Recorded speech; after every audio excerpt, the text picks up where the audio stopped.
It has been a real pleasure for me to know Mayor Cruz Soto for a number of years now and to consider her a good friend. She and I have worked together on many, many issues, most importantly, making sure that the people of Puerto Rico get a fair shake from the United States Congress. And there's nobody who has worked harder and fought more diligently for that than has Mayor Cruz Soto. She has been to Congress numerous times talking about the enormous economic problems facing Puerto Rico, talking about the unfairness of the control board, talking about the pain of young people being forced to leave the island because there are no job opportunities there.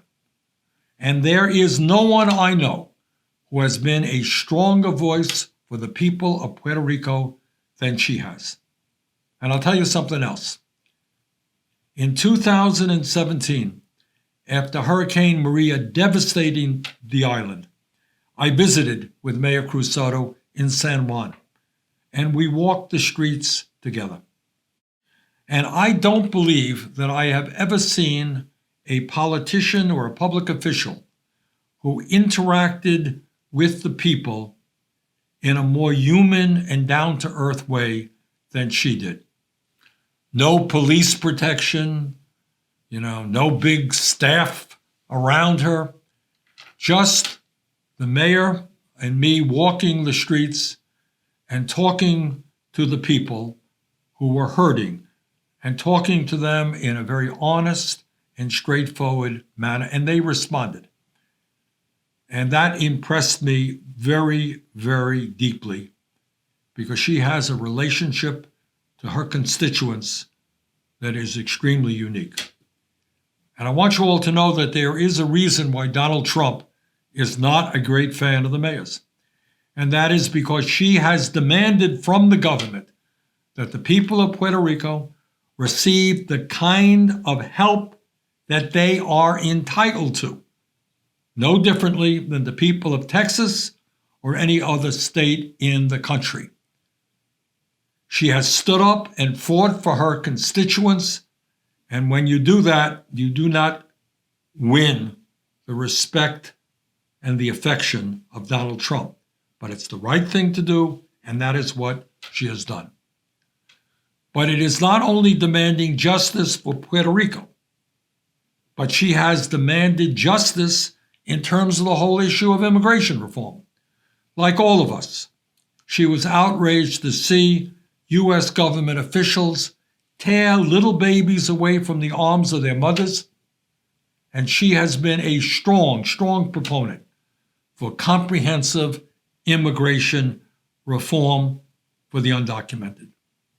Mayor Cruz Soto has also educated members of the United States Congress about the financial plight facing the people of Puerto Rico. And she has been to Washington time and time again, talking about what life is like in Puerto Rico, talking about the cuts in education, the threats to pension plans, the housing crisis, and all of the other issues that are affecting the working people of Puerto Rico.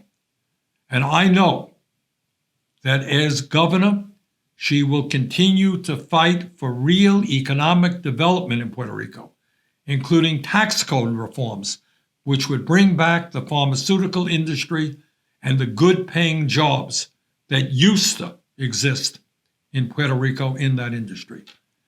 And during this pandemic, when we have seen how dependent we are on China for prescription drugs and so many other products, it makes a lot of sense to me to see prescription drugs being made in Puerto Rico once again.